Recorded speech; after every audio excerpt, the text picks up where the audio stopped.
Selamat pagi, Romo, Bruder, Suster, Bapak Ibu, OMK, dan adik-adik sekalian. Pagi ini, marilah kita mengikuti renungan dari Pak Krisnugroho, Seksi Katekese, Paroki Jagakarsa, Gereja Ratu Rosari. Renungan diambil dari Injil Lukas, bab 2, ayat 41 sampai 51. Kita hendaknya lebih taat kepada Allah daripada manusia. Rata-rata semua orang menyukai kejadian atau peristiwa yang menggembirakan hati sesuai dengan harapan mereka, daripada yang menyedihkan dan yang tidak sesuai dengan harapan. Peristiwa atau kejadian yang menyenangkan hati akan menjadi kenangan yang ingin sering diingat daripada kejadian yang menyedihkan. Bila seseorang harus merenungkan sebuah peristiwa, ia lebih suka merenungkan peristiwa yang menyenangkan. Peristiwa yang menyedihkan tidak ingin ia ingat lagi. Bahkan kalau mungkin, ia mau peristiwa itu tidak pernah terjadi. Pada waktu Yesus berumur 12 tahun, ia ikut kedua orang tuanya, Maria dan Yusuf, pergi ke Yerusalem untuk merayakan Paskah. Seorang remaja Yahudi yang sudah berumur 12 tahun dianggap sudah dewasa untuk mengenal kitab Taurat. Pendidikan moral kedua orang tuanya di rumah dianggap sudah cukup ketika anak menginjak umur 12 tahun.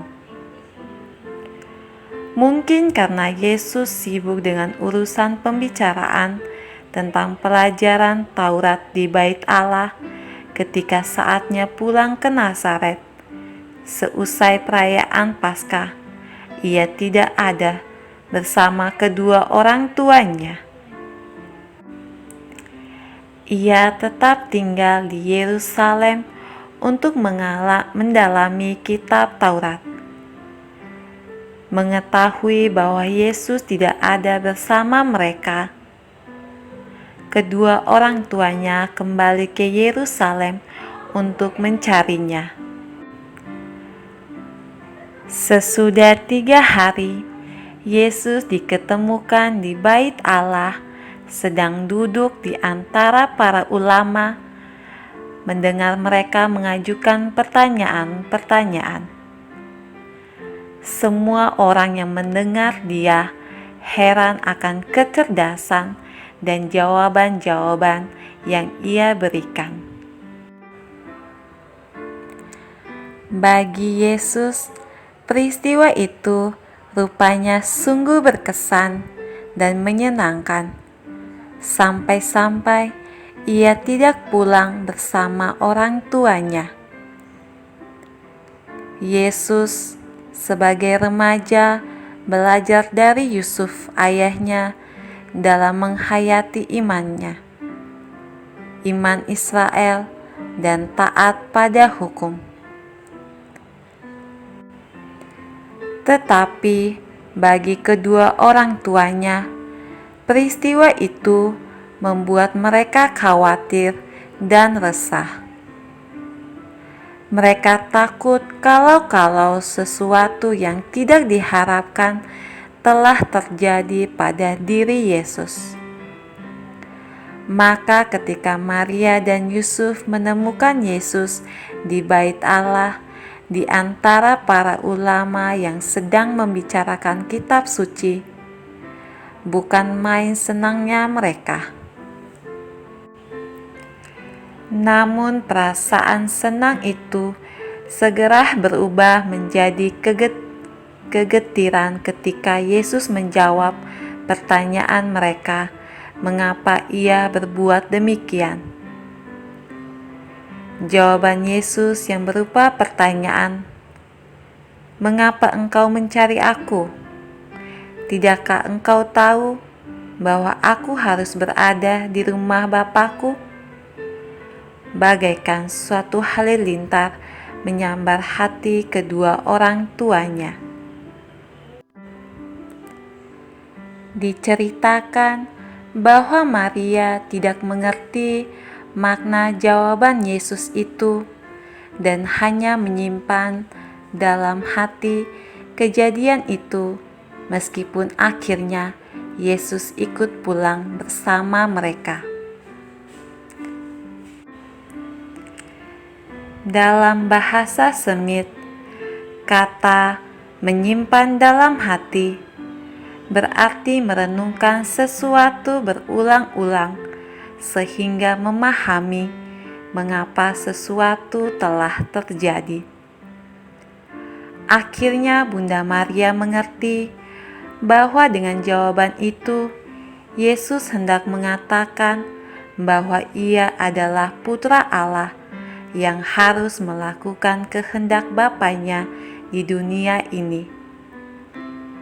Bunda Maria menyerahkannya kepada Allah, peristiwa yang baru saja Ia alami. Kita kadang tidak bisa menguasai emosi ketika kita menemui peristiwa yang mengagetkan dan yang tidak sesuai dengan keinginan kita yang datangnya tiba-tiba. Kita mungkin kesal, marah-marah, dan melakukan sesuatu yang negatif sebagai kompensasi. Apa yang kita lakukan mungkin malah memperrunyam situasi yang justru akan menghalangi kehendak Allah terjadi pada diri kita. Hendaknya kita menyadari bahwa kehendak dan rencana Allah berbeda dengan rencana dan kehendak kita, bagaikan langit dan bumi. Dalam konteks ini, kita belajar dari Yesus sendiri untuk lebih taat pada Allah daripada manusia. Marilah juga kita meneladani Bunda Maria ketika menghadapi peristiwa yang tidak sesuai dengan keinginan kita. Marilah kita menyimpannya dalam hati, merenungkan, dan berharap Allah akan membisikkan kehendak-Nya pada diri kita melalui hati kita. Sekian renungan dari Pak Kris. Semoga kita semua dapat menanggapinya dengan melaksanakan firman Tuhan. Selamat beraktivitas. Tuhan memberkati. Amin.